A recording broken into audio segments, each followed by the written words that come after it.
জয়পুরহাটের আক্কেলপুর উপজেলার গুড্ডুম্বা গ্রামে পান্না বেগম নামে এক গৃহবধূকে নিজ বাড়িতে গলা কেটে হত্যার ঘটনা ঘটেছে।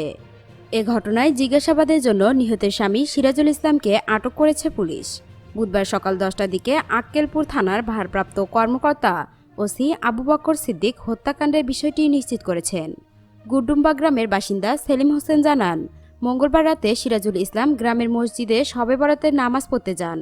তিনি রাত আনুমানিক 10টার দিকে বাড়িতে ফিরে ঘরের ভেতর স্ত্রীর গলাকাটা মরদেহ দেখতে পেয়ে চিৎকার দেন। এ সময় গ্রামবাসীরা ছুটে এসে মরদেহ পড়ে থাকতে দেখে থানায় খবর দেয়। পুলিশ ঘটনাস্থলে এসে মরদেহ উদ্ধার করে। ওসি আবু বকর সিদ্দিক জানান, ময়নাতদন্তের জন্য মরদেহ জয়পুরহাট আধুনিক জেলা হাসপাতাল মর্গে পাঠানো হয়েছে।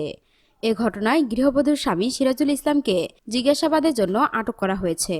দর্শক, এখনকার মতো এখানেই শেষ। পরবর্তী আপডেট নিউজ পেতে আমাদের এই চ্যানেলটিকে সাবস্ক্রাইব করে রাখুন। ধন্যবাদ।